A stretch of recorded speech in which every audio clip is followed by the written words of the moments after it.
विधानसभा उपचुनाव का रण तैयार।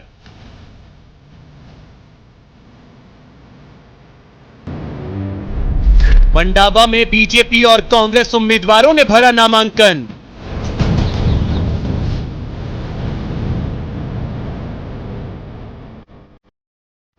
खीमसर से कांग्रेस के हरेंद्र मिर्धा ने भरा पर्चा।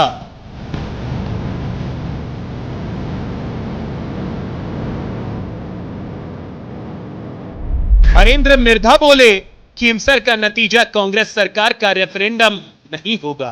क्या ये चुनाव सरकार के कामकाज से जोड़ के देखा जाए? इलेक्शन रेफरेंडम नहीं होता, 4 साल बाकी हैं। छोटा चुनाव बड़ा गांव।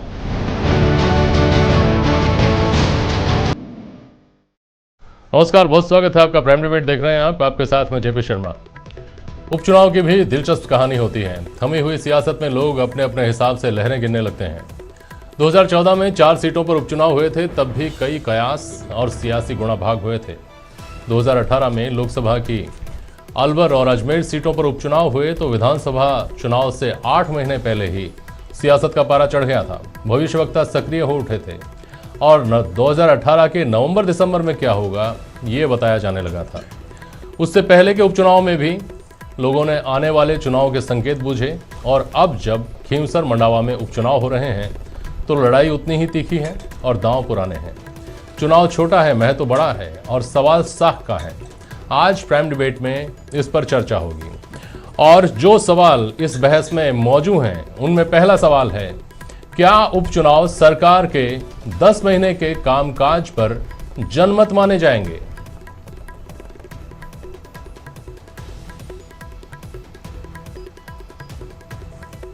क्या भाजपा को रालोपा से गठबंधन धर्म निभाने का फायदा मिलेगा?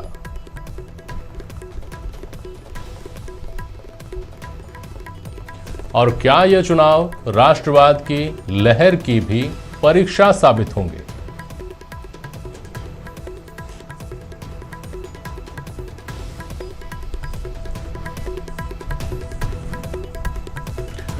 और आज प्राइम डिबेट में हमारे साथ जो मेहमान हैं उनसे आपका मैं परिचय करवा दूं। डॉक्टर अलका गुर्जर हैं, भारतीय जनता पार्टी के प्रवक्ता हैं आप। श्याम सुंदर शर्मा जी हैं, वरिष्ठ पत्रकार। वरुण पुरोहित जी हैं हमारे साथ, आप कांग्रेस विचारधारा से जुड़े हैं। और आरएलपी से मेहमान हमारे साथ फोन पर जुड़ेंगे थोड़ी देर में। बहुत स्वागत करता हूं आप सभी का। कितने महत्वपूर्ण है ये चुनाव डॉक्टर अलका गुर्जर आपके लिए? निश्चित रूप से, छोटा हो या बड़ा हो, चुनाव हर राजनीतिक पार्टी के लिए महत्वपूर्ण होता है। हाँ जी। और ये चुनाव इसलिए भी महत्वपूर्ण है कि 0.5% से जो कांग्रेस ने अभी विधानसभा चुनाव हमसे जीता था और बहुत ज्यादा इन्होंने इस तरह के वादे किए थे जिनमें से एक भी वादा कांग्रेस आज पूरा नहीं कर पाई है। चाहे वो किसानों की कर्ज माफी हो, बेरोजगारों को भत्ता देने की बात हो, और लॉ एंड ऑर्डर की स्थिति तो ये हो गई कि गवर्नेंस नाम की चीज ही नजर नहीं आती है। महिलाओं के प्रति अपराध बढ़े हैं, दलितों के प्रति अपराध बढ़े हैं। तो निश्चित रूप से, जैसा कि आपका वो पहला सवाल था, मैं यही कहना चाहूंगी कि जनमत होगा इस सरकार के खिलाफ जो कि किसी भी तरह की गवर्नेंस देने में कंप्लीटली फेल है। सारे वादे जो इन्होंने किए, वादा खिलाफी की है और कहीं कोई सरकार नाम की चीज नजर नहीं आ रही है। तो सिर्फ दिल्ली की दौड़ नजर आ रही है। बहुत महत्वपूर्ण चुनाव। इसीलिए आप लोगों ने जातिवाद के भी आरोप झेल लिए। आपने पैराशूटर्स को भी चांस इसीलिए दिया होगा कि बेहद महत्वपूर्ण सवाल है, जो हो सो देखा जाएगा। Everything is fair in love and war. तो जब परिणाम आएंगे तब देखेंगे। अगर हम जीत जाते हैं तो सारी बातें हमारी जो है उनके ऊपर मोहर लगी जाएगी। निश्चित रूप से जीतेंगे जेपी जी, और ऐसा कुछ नहीं है। बहुत सारी चीजें देखनी पड़ती है कैंडिडेटर से पहले। खीमसर में हमने गठबंधन धर्म को निभाया। निश्चित रूप से गठबंधन के उम्मीदवार है। और यहाँ से जो हमने प्रत्याशी दिए वो बहुत पुरानी पॉलिटिशियन है। 2 बार वो प्रधान रह चुकी है, एक बार जिला परिषद की सदस्य रह चुकी है भारतीय जनता पार्टी से। आज पूरे भारत के लोग भारतीय जनता पार्टी में, उस पार्टी से जिससे भारत को आप मुक्त करने का दावा कर रहे हैं। कांग्रेस मुक्त भारत की तरफ जा रहे हैं। और ऐसा नहीं कि कांग्रेस में सारे लोग खराब हो। कांग्रेस के नेताओं को लाला की टिकट देंगे और ऐसे कांग्रेस मुक्त करेंगे भारत को। अच्छे लोग भी थे और उन अच्छे लोगों को हम भारतीय जनता पार्टी में स्थान दे रहे हैं। और सुशीला सिंगड़ा, आप देखिए, विधायक और जो सांसद होता है उसका इतना संपर्क नहीं होता है, लेकिन प्रधान और जिला परिषद सदस्य का निरंतर जनता से संपर्क होता है और उसके बाद दोबारा जीत के आना निश्चित रूप से बताता है कि वो एक लोकप्रिय नेता है। ठीक है। ये जो श्रवण सिंह जी हैं, बड़े नेता हैं, वहाँ का बड़ा नाम है। उनका कहना था कि उधार का बेटा कभी निहाल नहीं करता। अलका जी, आपको लगता है कि आपका जो कार्यकर्ता है वो इस बात को हंसते हंसते स्वीकार कर लेगा कि कोई बात नहीं, 11 लोग जो टिकट मांग रहे थे उनको नहीं दिया, कोई बात नहीं, नरेंद्र कीचड़ का बेटा टिकट मांग रहा था उसको टिकट नहीं दिया गया, कोई बात नहीं, जिसको ले आए हैं वो शिरोधार्य है, इसके साथ प्राणपण से लग जाना है, इसको जिताना है। लेकिन देखिए, भारतीय जनता पार्टी का कार्यकर्ता एक समर्पित कार्यकर्ता होता है और एक बड़े विजन को लेकर आता है। राष्ट्र प्रथम की भावना के साथ हम लोग जुड़े हुए हैं। तो भारतीय जनता पार्टी टिकट तक का एक विवाद होता है, उसके बाद हम सब एकजुट होकर जुड़ते हैं। और आप बात कर रहे हैं तो अगर वहां की दूसरी कांग्रेस के प्रत्याशी की बात कर रहे हैं, वो कभी निर्दलीय लड़ती है, कभी साथ आती है, और आज भी कांग्रेस के पूरे नेता उनके साथ नहीं थे। भारतीय जनता पार्टी का कैडर एकजुट होकर सामने आया था और एकजुट होकर ही काम करता है। ठीक बात है, इसमें कोई दो राय नहीं है। वरुण जी, आप कांग्रेस विचारधारा से जुड़े हुए हैं कि कांग्रेस को सबसे ज्यादा जिस चुनौती का सामना करना पड़ रहा है उसमें बड़ी चुनौती है आपके लोगों के बीच में आपस में सामंजस्य नहीं होने की। भले ही वो खींवसर में सवाई सिंह चौधरी के न आने की बात हो, भले ही वो राजकुमार शर्मा और ब्रजेंद्र ओला के आज नामांकन में नहीं पहुंचने की बात हो।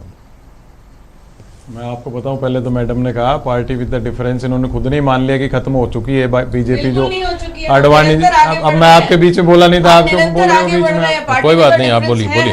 अडवाणी जी, अटल जी वाली जो पार्टी विद द डिफरेंस थी उन्होंने समाप्त कर दी। चाहे इम्पोर्ट करेंगे चाहे कांग्रेस से लाएंगे, इनको अपनी सत्ता लोलुपता जो है वो दिखानी है, सत्ता को किसी भी तरह से प्राप्त करना है।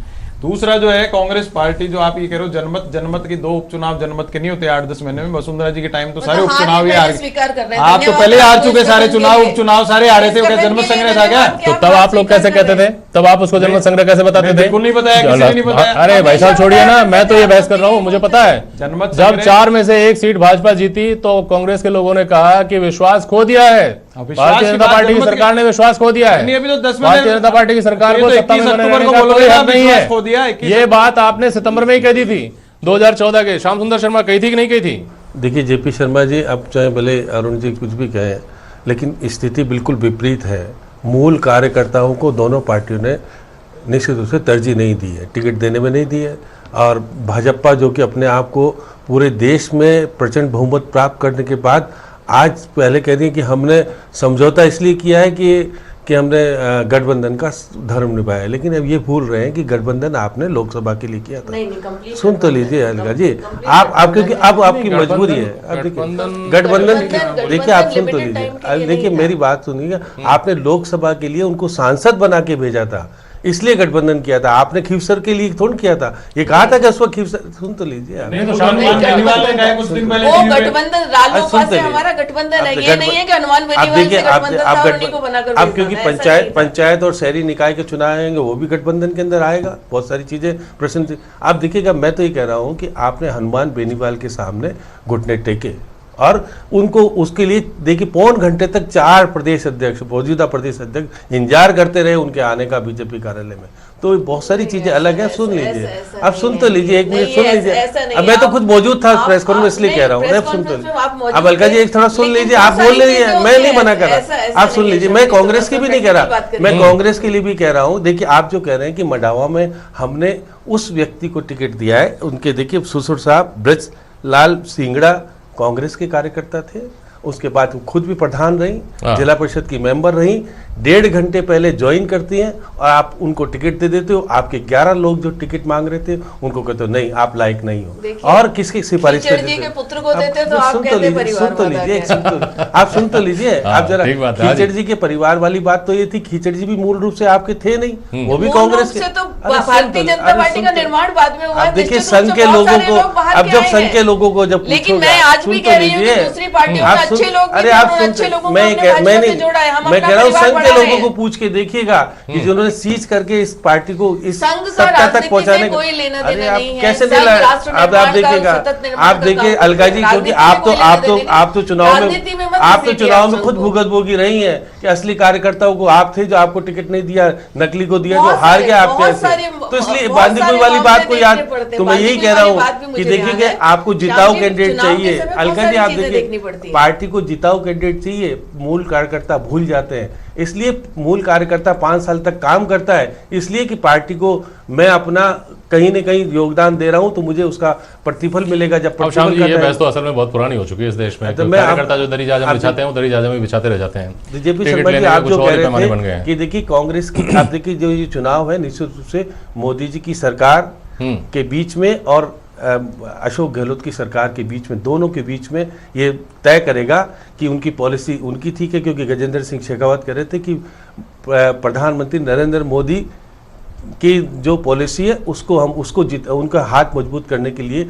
हमको खींवसर और वो जिताना है। और अशोक गहलोत कह रहे थे कि हमारी सरकार को मजबूत करने के लिए, दिल्ली को संदेश देने के लिए चुनाव कांग्रेस को जिताना है। और दोनों देखिए, मैं मान के चल रहा हूँ हरेंद्र मिर्धा भी पहले बाहर हो गए थे फिर अंदर आ गए, रीटा भी पहले बाहर हो गए थे फिर अंदर आ गए, उनके मूल कार्यकर्ता भी।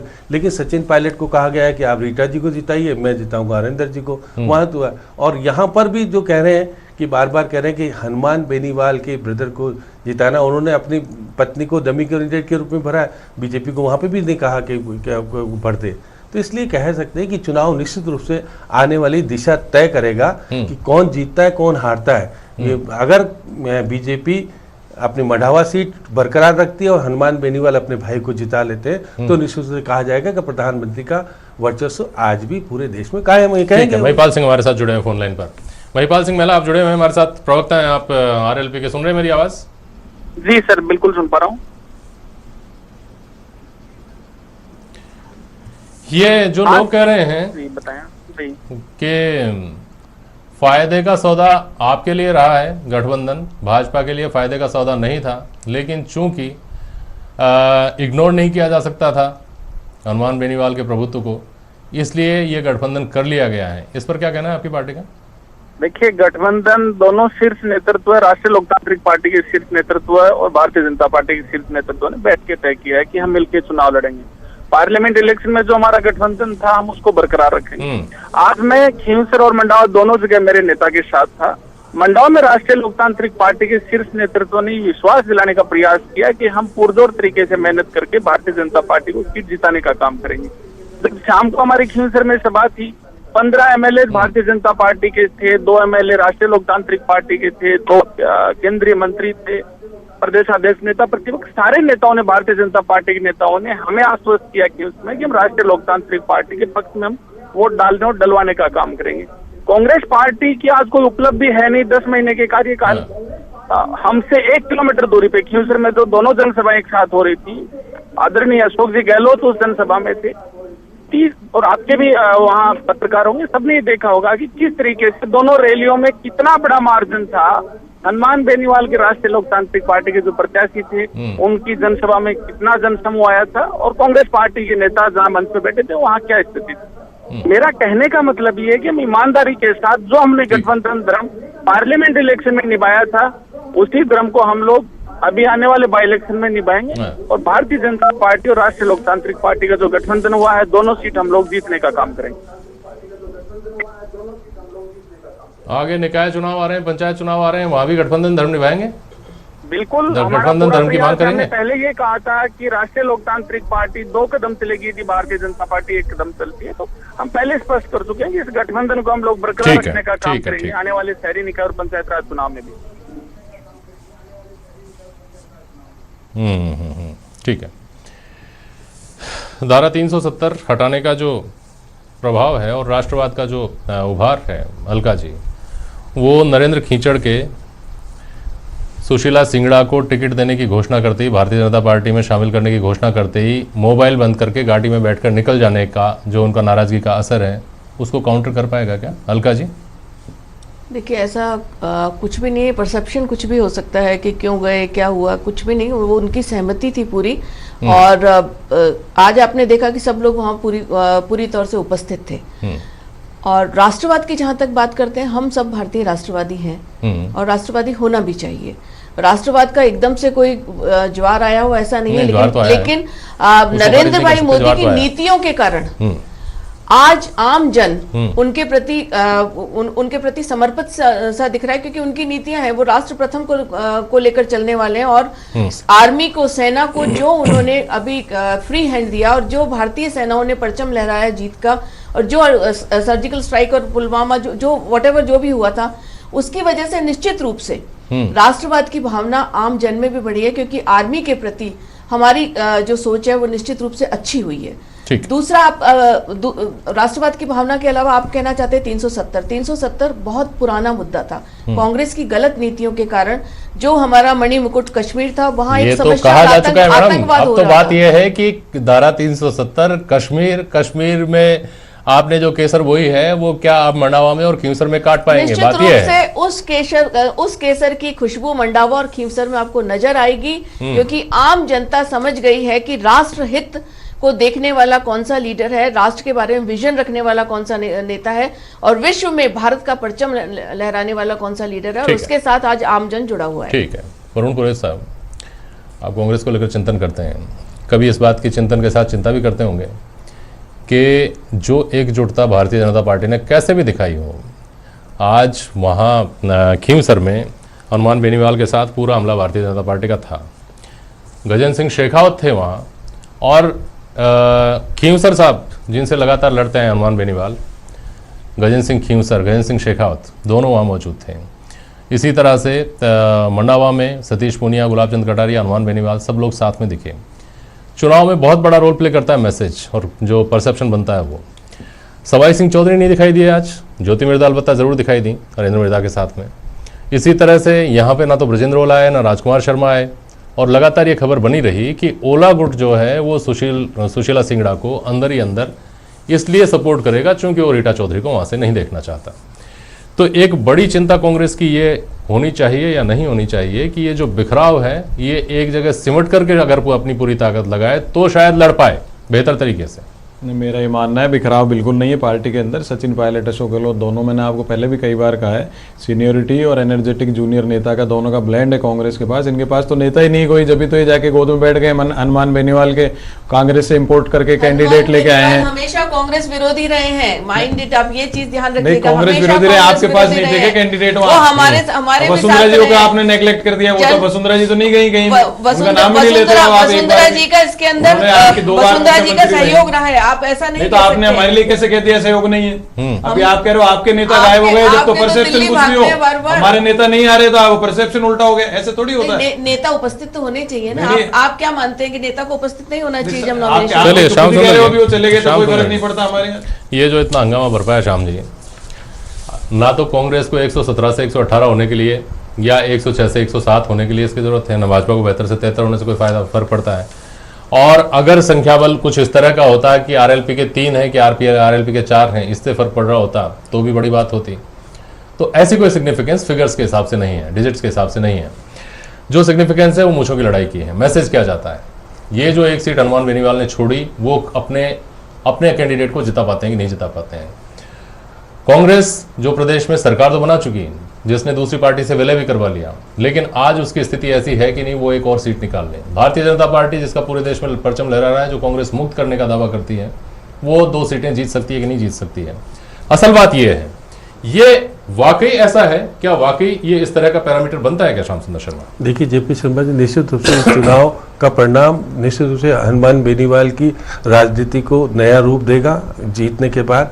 और अगर दोनों सीटें जीत जाती हैं तो बीजेपी अपने आप को कहने की स्थिति में आ जाएगी कि हमारा वर्चस्व है, और शहरी निकाय और पंचायत के चुनाव होंगे उसमें निश्चित रूप से पक्ष जाता है।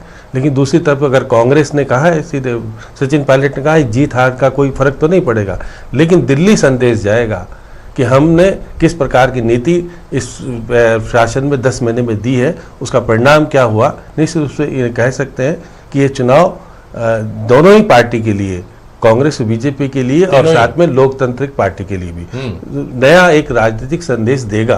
और ये आने वाली प्रदेश की जो दिशा निशा है, एक देखिए प्रदेश अध्यक्ष बीजेपी के तो खुद जाट है, हाँ जी। उनके ऊपर दाग नहीं लगे, वो किसी तरह से, इसलिए तो उन्होंने कहा कि हनुमान बेनीवाल को दे दो, उधर आराम से जीत लेंगे थोड़ा बहुत करके। इधर अगर वो जीत जाते तो वो कहेंगे कि देखिए मेरा नेतृत्व में पहली बार हुआ और मैंने अपनी लाज बचा ली है। अब मुख्यमंत्री के ऊपर निश्चित रूप से कार्यशैली के ऊपर प्रश्न चिन्ह खड़े होंगे, और सचिन पायलट के ऊपर भी, जो कि प्रदेश अध्यक्ष आज मौजूद हैं, उसको भी आने वाले समय में जवाब देना पड़ेगा सोनिया गांधी को कि आप कर क्या रहे हो। अगर उपचुनाव नहीं जीत सकते हो तो आगे कैसे पंचायत और शहरी निकाय के चुनाव जीते हो। तो इसलिए कशमकश है, ठीक बात है। छोटा चुनाव है और बड़ा संदेश और दाव सामने आएगा। इस दाव का क्या परिणाम रहता है, जिस दिन परिणाम आएगा उस दिन करेंगे चर्चा। इस पर बहुत शुक्रिया आप सभी का आज प्राइम डिबेट में शामिल होने के लिए। आज के लिए बस इतना ही, नमस्कार।